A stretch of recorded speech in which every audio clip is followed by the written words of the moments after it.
별로 안 반가우시군요. 예, 아마 반갑지 않을 것 같습니다. 월요일 날 좀 쉬고 싶기도 하고 어제 주일 교회에서 섬기고 또 우리 아이들 하나님 말씀 가르치고 월요일 날 좀 쉬나 했는데 오늘 또 이렇게 인천노회에서 한다고 해서 안 갈 수도 없고 사실 이 자리에 와 계신 분들은 이런 거를 안 해도 잘할 뿐이에요. 그죠? 진짜 들어야 되는 분들은 안 오신 거죠. 여러분들은 어떻게 보면 각 교회에서 잘하는 베스트 중에 베스트만 뽑아서 이 자리에 오신 것 같아요. 예, 뭐 기분 나쁘면 그냥 가셔도 되고, 예, 원래 잘 달리는 말에 채찍을 한다고 안 달리는 말은 채찍해봤자 의미가 없잖아요. 여러분들 열심히 하고 계신데 이렇게 힘든 상황 가운데서도 이 자리에 나와서 이 자리에 나온 유일한 이유는 딱 한 가지입니다. 교사가 살아야 다음 세대가 살기 때문에, 그 마음을 알기 때문에 여러분들이 이 자리에 나온 줄로 믿습니다. 여러분, 이 말씀을 통해서 우리 하나님이 주시는 놀라운 은혜가 임할 수 있기를 축복합니다. 이게 보니까 보통 교회 헌신 예배 가면 이렇게 연세 드신 분들이 많은데 청년들이 좀 많은 것 같아요. 청년들이 교회학교 교사를 여전히 하고 있다는 건 한국 교회가 소망이 있다는 얘기입니다. 여러분, 청년 교사 한번 손 들어 보실래요? 이렇게 마음만 청년 말고 진짜 청년, 얼굴 이런 거 말고 마음만 청년 예, 우리 청년들에게 박수 한번 보내줬으면 좋겠습니다. 예, 정말입니다. 여러분, 청년들이 살아야 됩니다. 제가 10년 넘게 기독교 교육에 대한 연구를 쭉 해봤더니 결국은 제가 연구를 뭘 했나 가만히 생각해 봤더니 교회학교 교사에 대한 것, 학부모에 대한 것, 기독교 대안학교에 대한 연구들을 쭉 했는데 결국은 이 세 가지를 종합해 보니까 부모가 살아야 되겠더라고요. 그런데 문제는 뭐냐면 부모가 되고 나서 부모됨의 교육을 받으면 늦습니다. 결국은 부모 되기 전에 청년들이 부모됨의 교육도 받고 신앙에 바로 서고 그런 믿음의 청년들이 또 다른 믿음의 청년을 만나서 믿음의 가정을 이루어야 그 가정에서 태어나온 또 다른 다음 세대가 이 교회를, 이 나라를, 우리 가정을 책임질 수 있겠다라는 생각을 했습니다. 그래서 저는 앞으로 개인적으로는 청년들에 대한 연구를 조금 더 할 생각입니다. 오늘 이 자리에 나오신 우리 청년들에게 특별한 우리 하나님의 가 있었으면 참 좋겠습니다. 여러분, 2023년은 그 어느 때보다 신앙교육과 관련돼서 정말 중요한 그런 한 해입니다. 우리 기도하신 장로님도 그렇고 사회 보신 집사님도 그렇고 제가 말씀 들어보니까 우리 인천노회 지난 3년 동안 이런 주일학교 연합회 주관으로 교사 강습회 이런 교사 부흥회를 못 열었다고 합니다. 사실 비단 이건 우리 인천노회뿐만 아니라 대부분의 우리 한국 그리고 전 세계적으로 동일한 현상인 것 같습니다. 그런 면에서 2023년 코로나가 끝나는 이 시점에서, 코로나가 끝나고 정말 새로운 정상을 향해 나아가는 이 시점에서 우리 다음 세대를 책임지고 있는 교회학교 교사들, 주일학교 교사들, 우리 책임자들, 사역자들 그리고 부모들이 정말 새로운 다짐을 하고 하나님 앞에서 우리가 우리의 자녀들, 우리의 다음 세대를 어떻게 잘 가르칠 것인가, 이런 고민을 본격적이고 정말 치열하게 해야 될 시기가 바로 2023년도라는 것입니다. 왜냐하면 여러분, 지난 3년 동안, 코로나 기간 3년 동안 교회가 해야 될 가장 중요한 5가지 사명이 있습니다. 그것이 뭐냐면 예배, 교육, 교제, 봉사, 전도입니다. 이건 어른들만이 아니라 아이들, 유치부 아이들도 예배, 교육, 교제, 봉사, 전도, 내일 모레 죽을지도 모르는 권사님들도 예배, 교육, 교제, 봉사, 전도, 이 5가지를 정말 잘해야 됩니다. 그런데 코로나19로 인해서 이 5가지가 거의 멈춰서다시피 했다는 겁니다. 특별히 다음 세대 아이들과 관련돼서, 주일학교와 관련돼서 여러분, 예배가 얼마나 많이 죽었습니까? 교육이, 교제가, 그리고 섬김과 나눔과 봉사와 전도가 얼마나 많이 멈춰 있었느냐 하는 겁니다. 그런 면에서 2023년 우리가 새해를 시작하면서 우리 교사들이 마음을 다잡고 과연 우리 다음 세대를 어떻게 이 5가지를 잘 세워서 믿음의 사람들로 세울 것인가, 이런 고민들은 정말 중요하다라는 생각이 듭니다. 여러분, 이 5가지 중에 예배가 얼마나 많이 무너졌습니까? 이제 아이들 교회 오는 걸 꺼려합니다. 차라리 그냥 온라인으로 예배 드리고 나서 온라인 예배 드렸습니다, 이걸로 퉁쳐버립니다. 부모들조차도 여행 가면서 핸드폰으로 내비게이션 켜놓고 그 옆에 핸드폰으로 예배 실황 중계 틀어놓고 주일날 여행을 갑니다. 이런 분위기 속에서 다음 세대 아이들이 부모들을 보면서 자라고 있는 게 오늘날 현실입니다. 코로나가 시작되고 나서 바로 여러분 어떤 일이 있었냐 하면 예배와 관련돼서 매주 주일학교에 나오던 아이들이 78%였습니다. 주일학교만 해도. 그런데 코로나가 딱 터지고 나서 매주 교회 나오는 아이들의 비율이 18%로 뚝 떨어졌습니다. 20%가 안 됩니다. 5명 중에 1명 겨우 나올까 말까. 그게 3년 동안 그런 예배가 망가진 채로 3년 동안 진행돼 왔다라고 하는 게 정말 충격적이고 심각한 얘기입니다.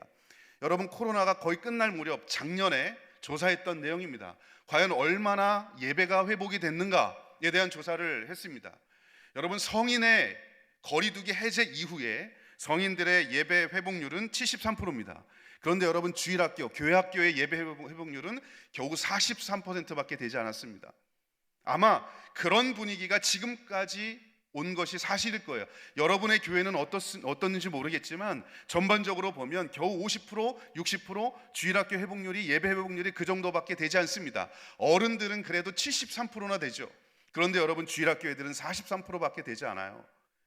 그런 아이들, 3년 동안 신앙의 전통이 단절되고 예배의 전통이 단절된 이 시점에서 여러분, 우리가 뭘 해야 될까? 여러분, 어른들 73%라고 말씀드렸는데 이 73%도 가만히 들여다보면 심각한 거예요. 왜냐하면 이 73%의 대부분이 50대, 60대, 70대 어르신들의 참여율이 높기 때문에 그렇습니다. 대신에 30대, 40대의 성인들의 참여율은 뚝 떨어집니다. 재밌는 건, 안타까운 건 뭐냐면 30대, 40대의 성인들의 자녀들이 대부분 주일학교 나오는 아이들이라는 거죠.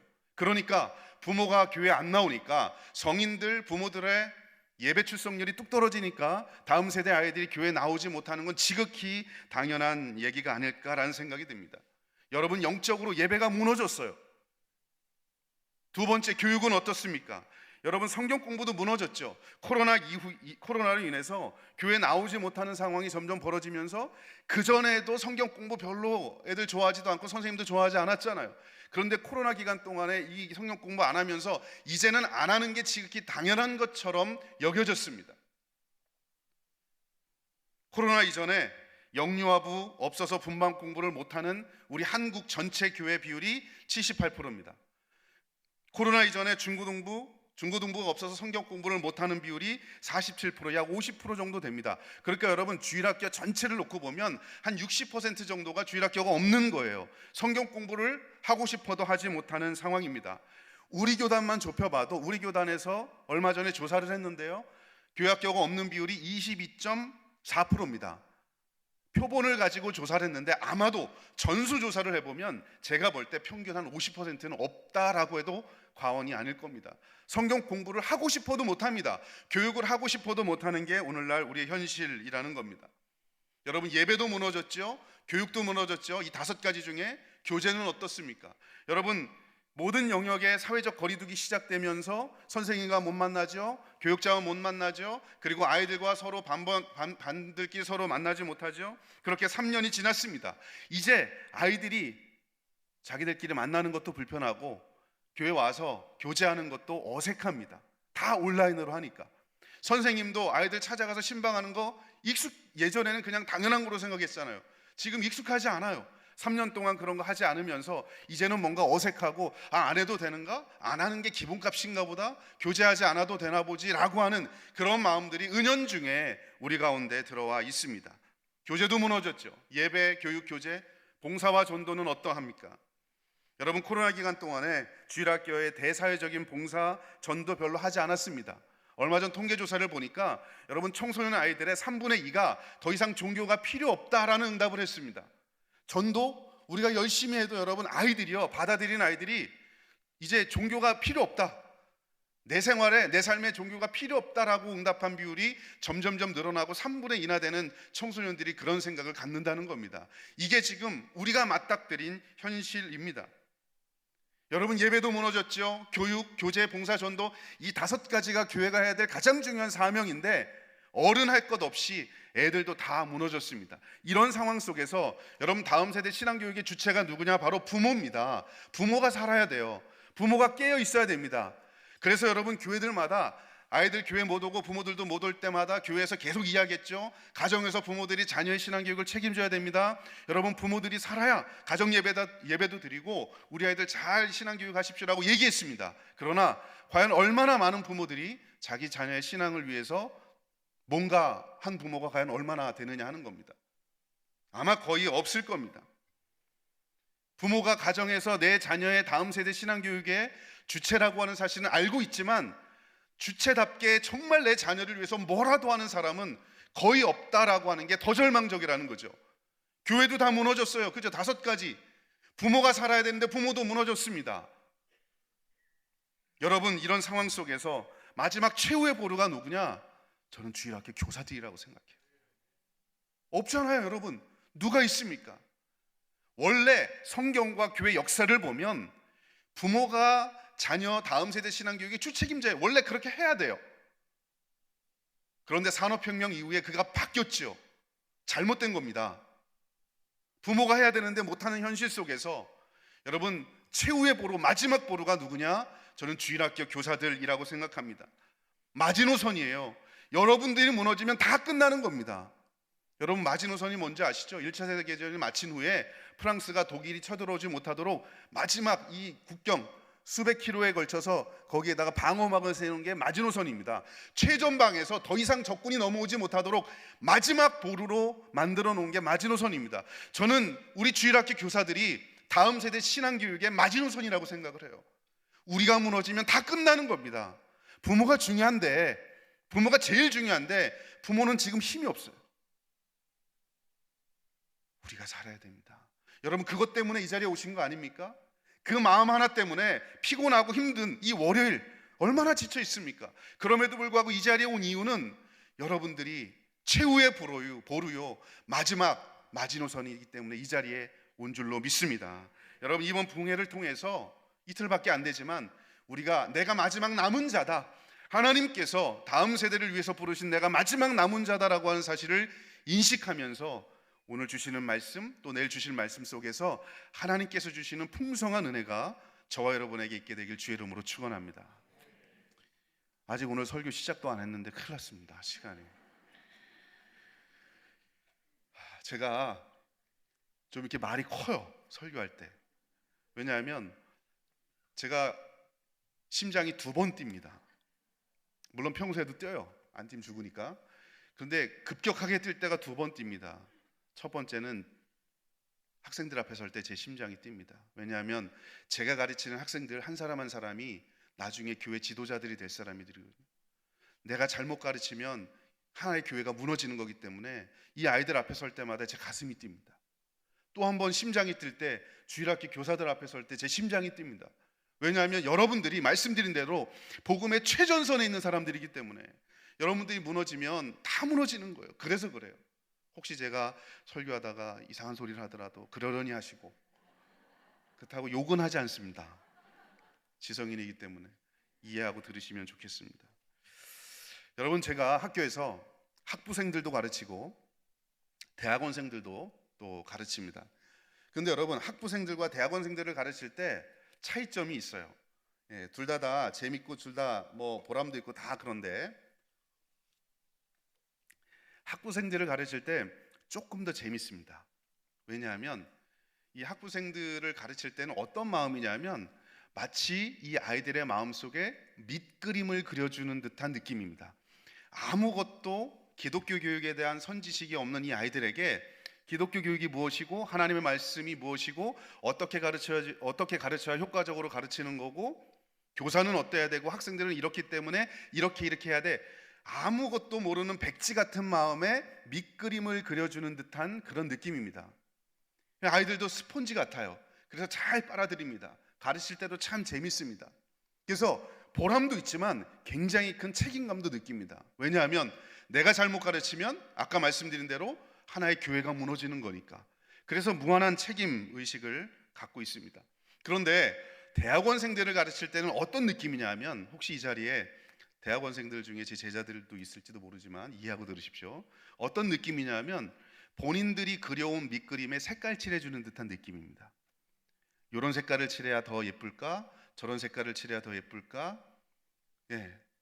아무리 여러분 뭔가 가르쳐도 밑그림은 변하지 않아요. 원판은 변하지 않습니다. 그냥 색깔만 알록달록한 색깔, 요렇게 조화롭게 하면 되지, 요렇게 하면 되지 라고 하는 그런 어떤 약간 그 변형시켜주는 듯한 그런 느낌만 받습니다. 그러면서 제가 느낀 게 있습니다. 조기 교육이 중요하다. 대학원생들 나이 들면 이미 자기 생각이 있습니다. 교육이 뭔지에 대한 본인의 생각이 다 있습니다. 어떻게 설교하고 어떻게 가르쳐야 될지에 대한 본인 생각이 다 있어요. 아무리 가르쳐도 잘 변하지 않아요. 이게 정답입니다라고 얘기해도 잘 바뀌지 않습니다. 그래서 제가 느낀 첫 번째 느낌은 뭐든지 조기 교육이 중요하다.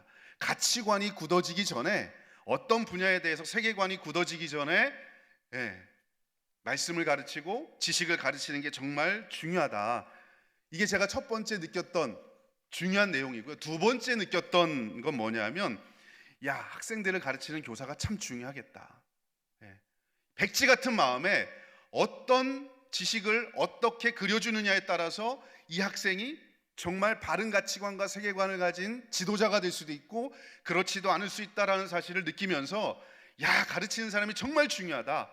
가르치는 사람의 세계관이 학습자의 세계관에 그대로 투영되는구나 라고 하는 사실을 제가 깨닫게 됩니다. 그러면서 가르치는 사람은 누군가에게 관점을 그려주는 사람이구나, 누군가에게 가치관을 심어주는 사람이 바로 가르치는 사람이구나 라는 생각이 들어서 준비도 더 하게 되고요, 더 마음의 부담도 갖게 됩니다.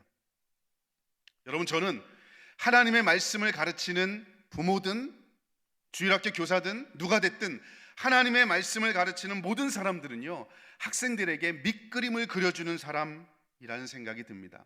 누군가에게 디자인을 해주는 사람, 가치관을 그려주는 사람, 지적인 가치관을 그려주는 사람이 바로 저는 주일학교 교사들이라고 생각합니다. 하나님을 알지 못하는 아이들에게 하나님이 누구고 예수님이 누구고 우리가 어떻게 구원을 받고 이 세상을 어떻게 살아야 될지에 대해서 아무것도 모르는 백지 같은 아이들에게, 그 아이들에게 가치관을 그려주고 디자인해주는, 세계관을 디자인해주는 사람이 바로 교회학교 교사들이라는 생각이 듭니다.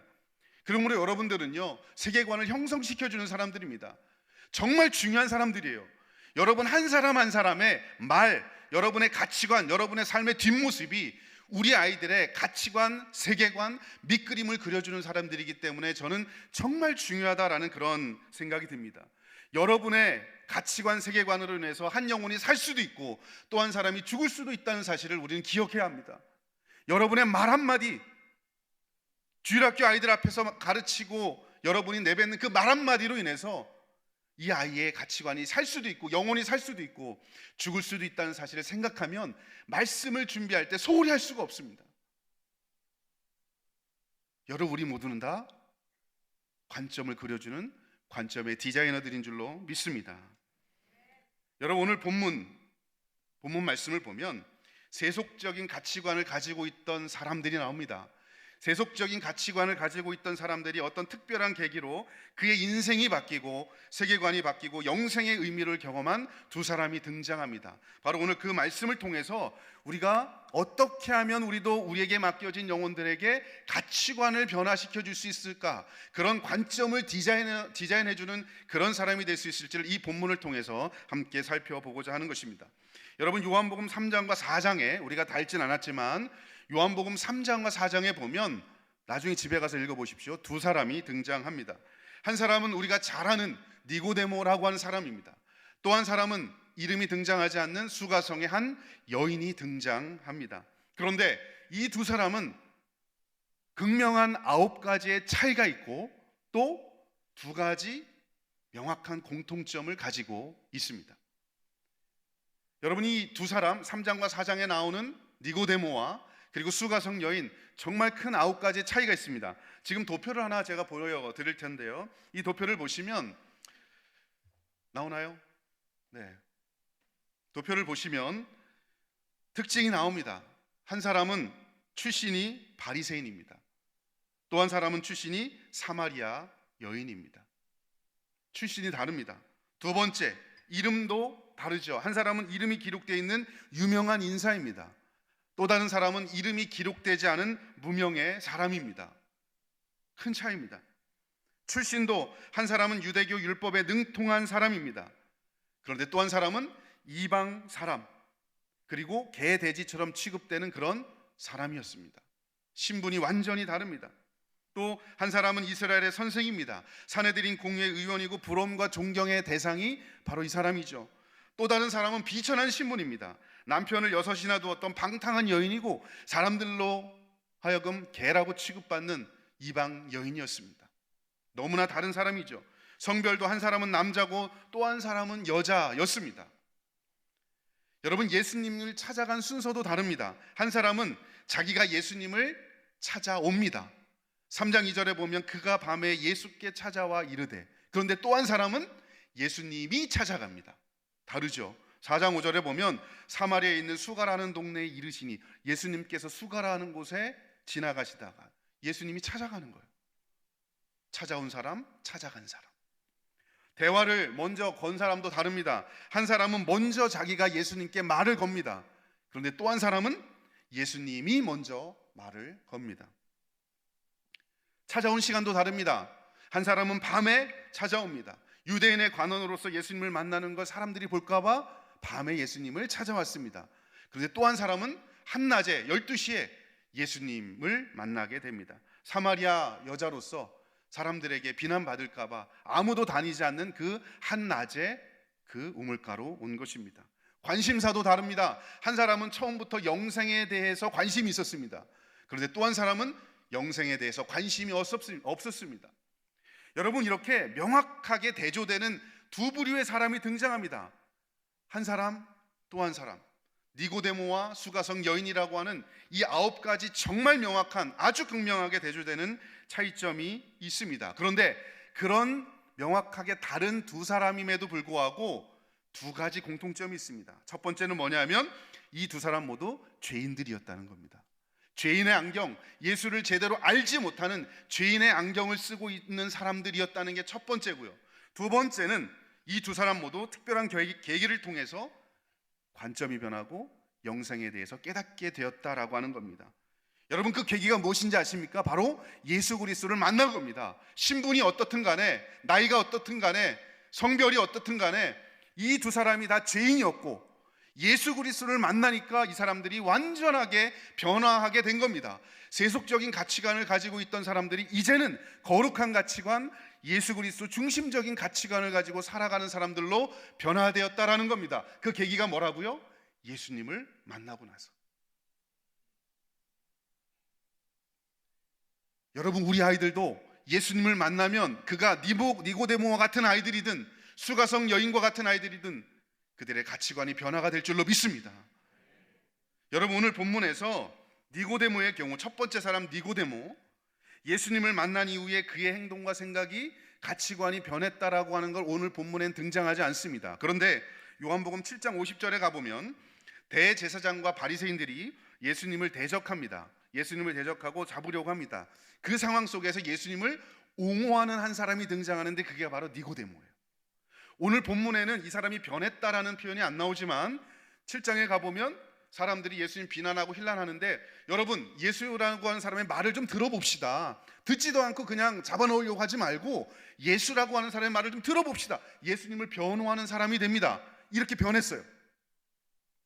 여러분, 니고데모가 변한 결정적인 사건은 어딘지 아십니까? 요한복음 19장 39절에 가보면 예수님께서 십자가에 죽임을 당하시고 난 이후에 아리마대 사람 요셉이 예수님의 시체를 받으러 오죠. 장사를 지내려고. 아리마대 사람 요셉이 예수님의 시체를 장사하러 올 때 같이 왔던 사람이 누구냐? 니고데모입니다. 요한복음 19장 39절에 그가 모략과 침향 섞은 장례용품을 함께 가지고 와서 예수님을 장례하려고 시체를 달라고 아리마대 사람 요셉과 함께 옵니다. 여러분, 이게 무슨 의미인지 아십니까? 제자가 됐다는 거예요. 왜 그런지 아십니까? 여러분, 예수님의 시체를 달라고 온다는 건 대놓고 나 예수의 사람입니다, 나 예수님의 제자입니다, 목숨 걸고 오는 거예요. 그죠?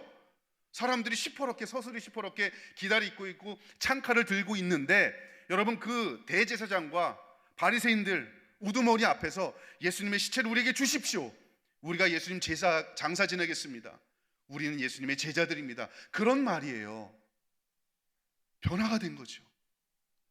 여러분, 생명을 걸고 목숨을 걸고 예수 그리스도를 장사하겠다고 이 자리에 온 니고데모, 여러분, 이렇게 사람이 가치관이 죄인이었던, 영생의 의미를 몰랐던 이 사람이 이렇게 예수님의 제자가 된 결정적인 계기가 뭐라고요? 누구를 만나고? 예수님을 만나고, 그대를 만나고가 아니라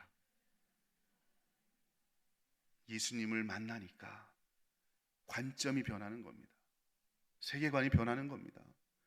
우리 아이들도 여러분을 통해 만난 예수님 때문에 세계관, 가치관 변화되게 할 줄로 믿습니다. 여러분 보십시오. 수가성 여인, 두 번째 여인, 이 완전히 다른 신분을 갖고 있었던 여인이죠. 니고데모와 전혀 다른 배경을 갖고 있었던, 개돼지도만큼도 취급받지 못했던 이방의 사마리아 여인이었습니다.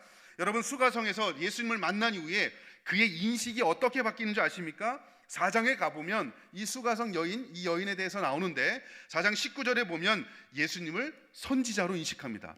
그보다 10절 더 가서 29절에 보면 예수님을 그리스도로 인식합니다. 그리고 그보다 더 10절을 또 가보면 39절에 가면 예수님을 증거하는 사람이 됩니다. 제자가 됐다는 말입니다. 여러분 보십시오. 선지자로 인식했다가 그리스도라고 고백했다가 이제는 예수님을 전하는 복음 전도자가 되는 거예요. 여러분, 이렇게 변화가 된 결정적인 계기가 어디 있다고요? 누구를 만나고? 예수를 만나고. 예수님을 만나니까 인생이 송두리째 바뀌게 되었다라고 하는 겁니다. 여러분, 중요한 것은 인생의 변화는요, 가치관, 세계관의 변화는 예수 그리스도를 만나야 이루어진다는 거예요.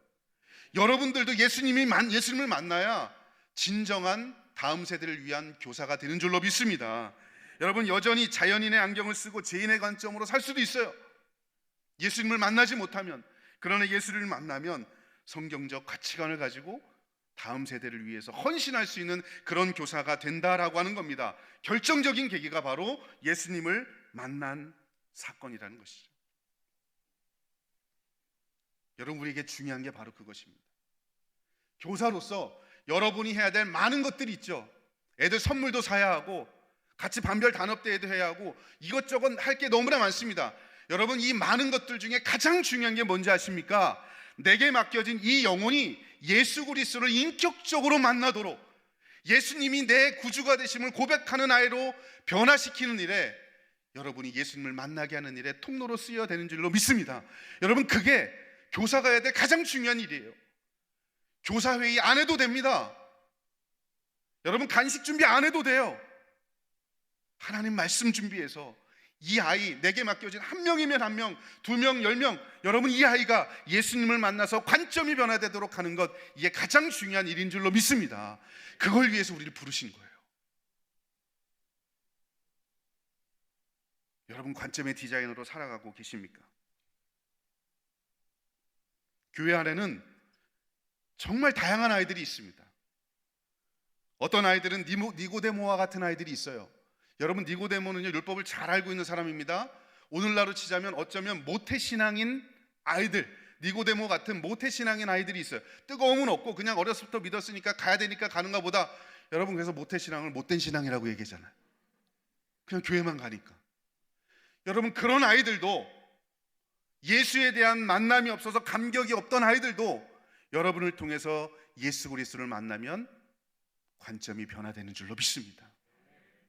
여러분, 또 우리가 가르치는 아이들 중에는요, 사마리아 여인과 같은, 수가성의 여인과 같은 그런 아이들도 있습니다. 예수를 알지 못하는 사람, 영생에 대해서 관심이 없는 이 아이들, 새로운 아이들도 있죠.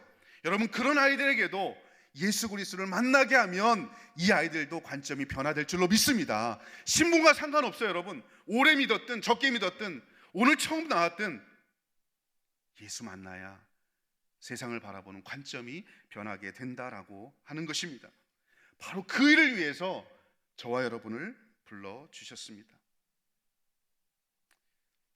여러분, 어제 여러분이 가르치는 그 아이들 예수 그리스도를 만나도록 하셨습니까?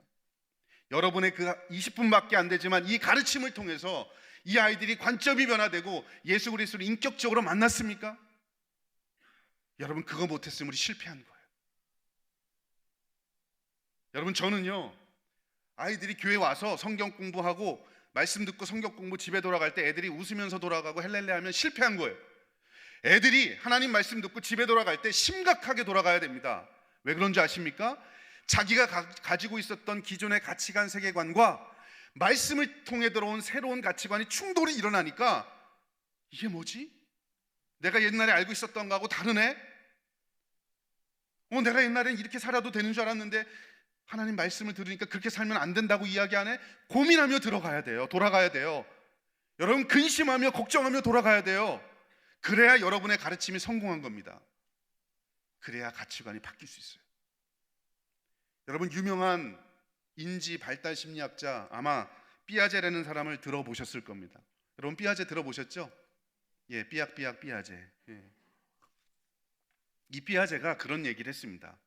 사람의 인지 구조가 있는데 인지 구조가 확장될 때 언제 확장되느냐? 불평형 상태가 시작이 될 때 사람의 인지가 확장이 된다, 이런 얘기를 했습니다. 조금 어렵죠? 이 불평형 상태를 일컬어서 그 사람이 쓴 용어로 disequilibrium, 이런 말을 썼습니다. 뭐냐면, 여러분, 사람이요, 인지 구조가 있는데 새로운 정보가 들어오면 이 새로운 정보를 처리하는 두 가지 방식이 있습니다. 그게 조절과 동화라고 하는 거예요.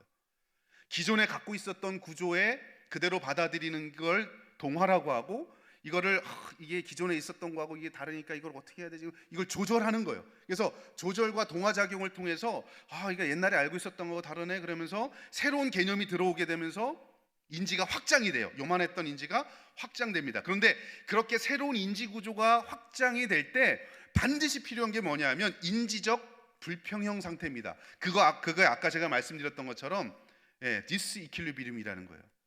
예를 들어 이런 겁니다. 여러분, 어린아이가 태어났습니다. 엄마가 유모차를 밀고서 아이하고 봄나들이를 갔어요. 하늘에 새가 날아다닙니다. 그래서 날아다니는 새를 보면서 애가 이렇게 보고 있으니까 엄마가, 야, 저거는 새야, 새야, 새야. 그러니까 애가 이제 새라는 걸 단어를 익히게 되죠. 그죠? 아, 저건 새구나, 날아다니는 건 새구나 라고 했어요. 근데 며칠 지난 다음에 또 밖에 왔는데 이번엔 날아다니긴 날아다니는데 날개가 굉장히 크고 소리도 굉장히 크고 막 그래.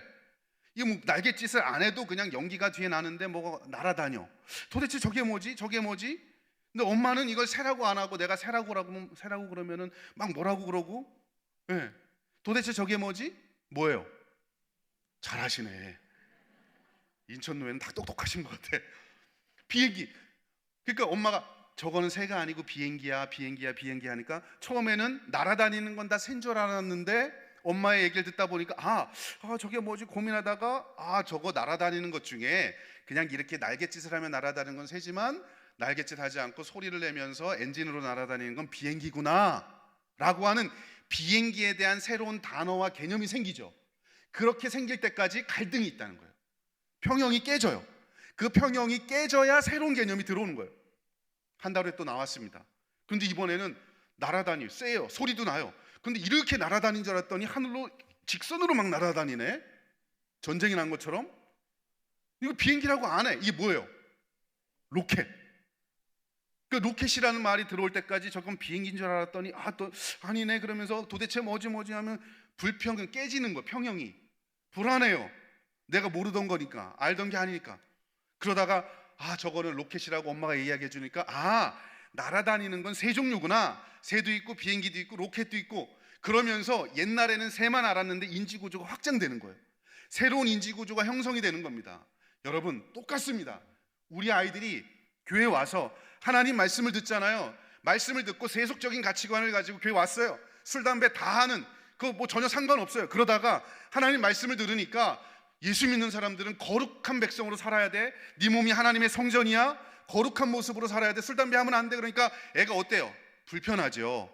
지 평형이 깨집니다. 고민합니다. 집에 돌아갈 때 내 교회 잘못 왔나? 나 이거 하고 싶은데. 평형이 깨지는 거예요. 그러다가 계속 하나님 말씀 들으면 신앙생활 하다 보면 예수 믿는 사람들은 거룩하게 사는 사람이구나, 이렇게 사는 사람들이 예수님을 믿는 사람들이구나라고 하는 새로운 인지구조가 형성이 되는 겁니다. 그렇게 될 때까지 이게 평형이 깨져야 돼요. 혼전순결 필요 없다, 동거도 해봐야 된다, 이런 거 다 그냥 일반적인 가치관 갖고 있던 애가 여러분 말씀을 통해서 안 돼, 결혼 안에서만 너의 성을 사용할 수 있어, 하나님이 주신 가장 최고의 선물인데 결혼 안에서만 사용할 수 있는 거야, 불편하죠, 요즘 세대들. 그러나 말씀을 통해서 가르치는 겁니다. 불편하지만 신앙생활 하다 보면 이게 정상이구나, 이 불편함이 새로운 인지구조가 형성이 되는 겁니다. 그러면서 가치관이 새롭게 형성이 되는 거죠. 그래서 여러분, 그런 흔들림의 경험, 깨짐의 경험이 있어야 새로운 신앙적 가치관이 형성될 수 있는 거예요. 여러분, 그렇게 아이들 가르치셨습니까? 그래서 제가 아까 말씀드린 대로 주일날 교회 왔다가 집에 돌아갈 때 여러분, 고민하면서 돌아가야 돼요. 그래야 성공한 겁니다. 내가 가지고 있었던 세속적인 가치관, 하나님이 없는 가치관, 이게 깨져야만 되는 거예요. 그래서 성경은 새 포도주는 새 부대에 담으라고 이야기하는 거예요. 여러분, 새 포도주가 뭡니까? 복음이에요. 이 복음이 옛날 가죽 부대에 들어오면 어떻게 돼요? 터집니다. 터져야 돼요. 복음의 능력이 있으면, 여러분이 가르치는 복음의 하나님의 말씀이 능력이 있으면, 아까 디스이퀄리브리움, 이게 여러분 불평형 상태가 있다는 게, 여러분 이 아이들의 신앙 인지가 옛날 가죽 부대가 터져야 돼요. 그래야 새로운 가족 부대로 만들어서 그 복음을 담을 수 있게 되는 겁니다. 여러분, 그 역할 누가 한다고요? 새로운 세계관, 가치관 누가 심어준다고요? 여러분들이요. 예수님을 만나게 하는 바로 여러분들이 해야 되는 줄로 믿습니다. 그게 우리가 해야 될 가장 중요한 일이라는 거예요. 여러분, 지난주 어제 그거 하셨습니까? 성경은 예수님을 만나고 인생이 변화된 사람들을 여러 군데 이야기합니다. 여러분, 제가 시간이 많이 없어서 다 얘기하지는 않겠지만 잘 아는 사람, 누가복음 19장에 삭개오 나오지 않습니까? 성경 19장 2절에 보면, 요한복음 19장 2절에 보면 누가복음 세리장이요 부자라고 이야기합니다. 이 말 속에 담긴 의미가 뭘까요? 이 사람은 부도덕한 사람이다. 이 사람은 우리 백성들의 이 피를 빨아먹는 사람이다. 정말 부도덕하고 비윤리적인 사람이라는 거예요.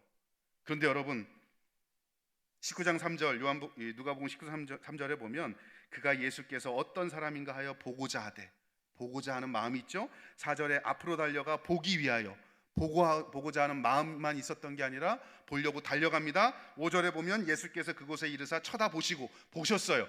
보고자 하는 사람에게 예수님이 봐주셨죠. 여러분, 이렇게 해서 역사가 일어난 겁니다. 눈이 맞은 거예요. 삭개오의 눈과 예수 그리스도의 눈이 맞으니까 인생이 변화됐잖아요. 여러분, 어떻게 변화됐습니까? 19장 8절에 그의 변화를 이렇게 이야기합니다. 삭개오가 서서 주께 여짜오되 보시옵소서, 내 소유의 절반을 가난한 자들에게 주겠사오며 만일 누구의 것을 속여 빼앗은 일이 있으면 갑절이나 갚겠나이다. 여러분, 예수님을 만나니까, 예수님과 눈이 맞으니까 인생이 바뀌는 거예요. 내 배만 부르던 가치관을 가지고 있던 사람이 다른 사람에게 베풀며 사는 그런 가치관으로 변화됐다는 거죠. 예수님이 관점의 디자이너가 되주신 거예요. 그렇게 인생이 변화되는 겁니다. 사도 바울도 똑같습니다. 여러분, 사도행전 9장에 보면, 여러분, 그가 얼마나 완악한 사람이었어요. 가말리엘의 문화생이었죠.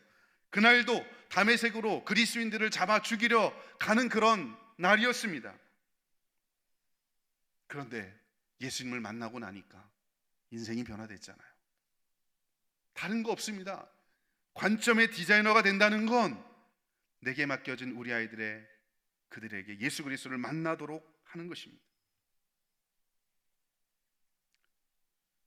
여러분의 주일학교 교사로서의 목표가 어디 있는지는 모르겠으나 다른 거 아니에요.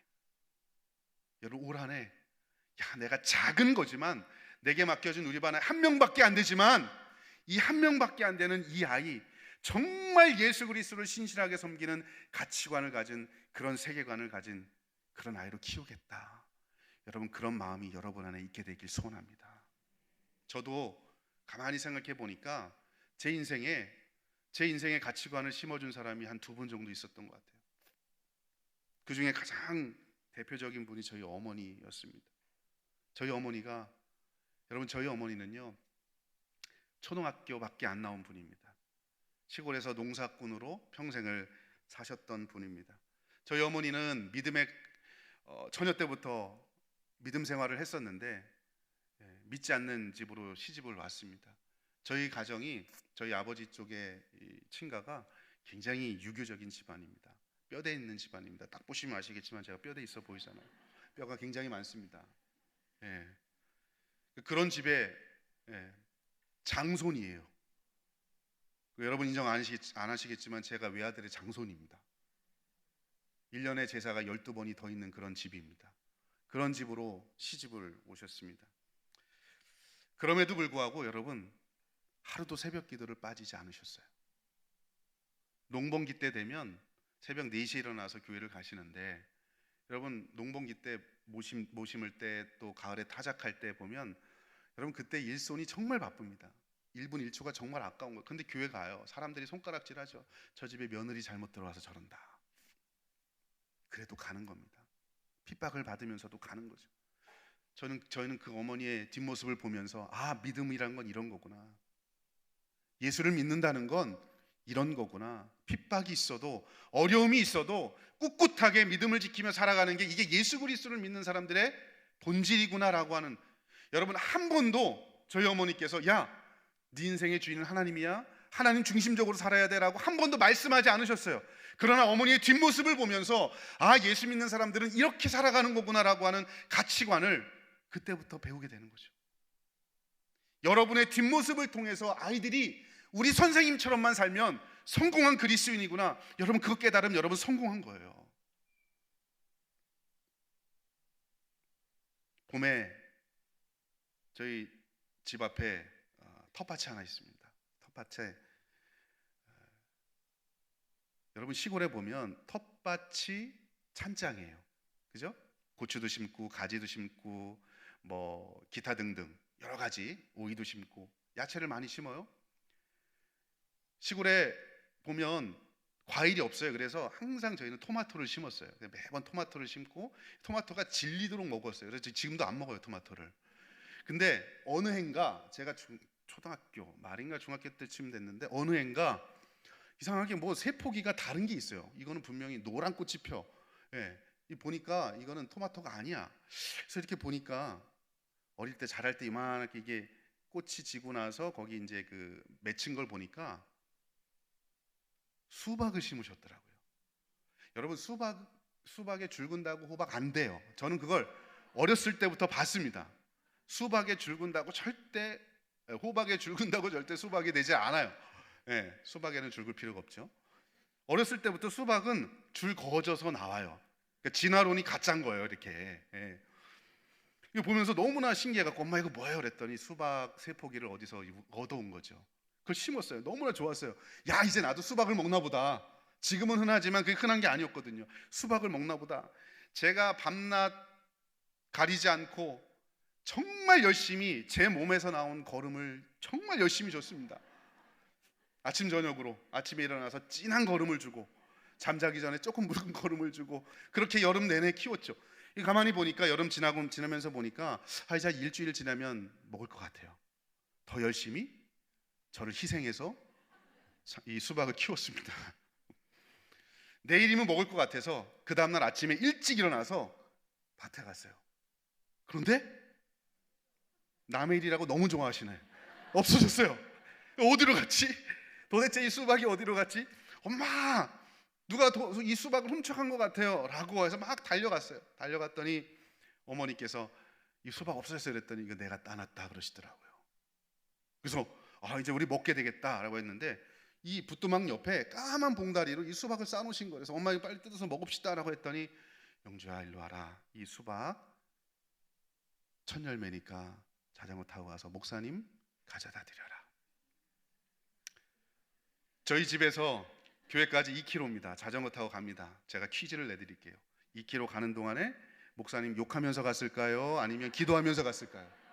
어떻게 갔을까요? 예? 여러분 같으면 어떻게 하시겠어요? 예? 욕하면서 가지. 내가 그냥 물 준 것도 아니고 정성을 다해서 평생을 바친 건데 1년을 바친 건데 먹어야 되는데 이거 목사님께 갖다 드려라.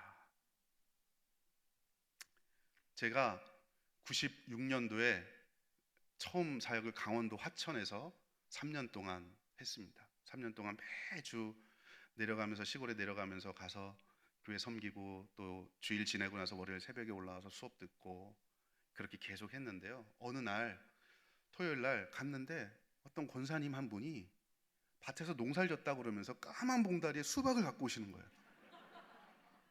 그걸 보면서 전도사님 왔다 갔다 하시냐고 힘드시죠? 이번에 지었던 첫 열매 목사님 드리고 전도사님 거 가지고 왔습니다. 그 얘기 듣는 순간 이거구나.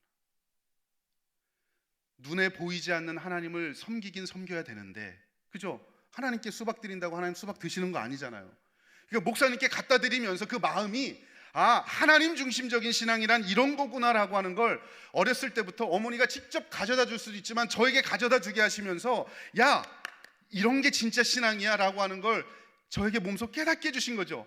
몇 년 동안, 10여 년 동안 저는 그 목사님 계속 속으로 욕을 한 거예요. 그런데 여러분, 그 수박, 권사님이 갖고 온 그 수박을 받아드는 순간 그 깨달음이 딱 온 겁니다.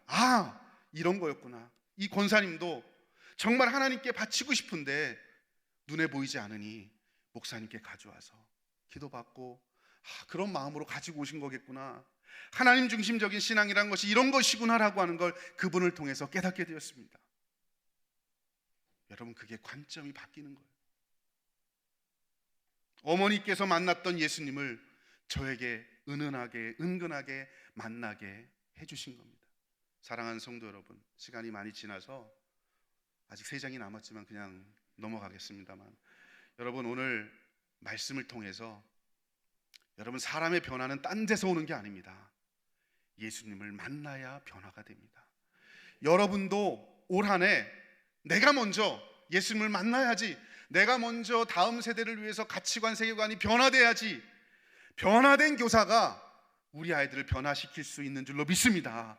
여러분, 올 한 해 동안 관점의 디자이너가 되어서 여러분의 삶과 말과 가슴과 심령으로 우리 아이들 다음 세대를 세워갈 수 있는 위대한 관점의 디자이너들 다 될 수 있기를 주의 이름으로 축원합니다. 여러분, 이 시간에 우리 한번 기도하겠습니다. 기도하실 때에 우리 통성으로 한번 같이 기도했으면 좋겠습니다. 하나님, 사람이 변화되는 것 다른 게 아니라 예수님을 만나야 된다고 말씀해 주셨습니다. 주님, 예수님 만나게 도와주시옵소서. 내가 먼저 예수를 만나는 제자가 되게 하시고 내게 배움받는 이 어린 영혼들도 예수를 만나는 그런 인생 될 수 있도록 주님 도와주시옵소서. 이 시간에 우리 한번 다 같이 동성으로 기도하겠습니다. 함께 기도합니다.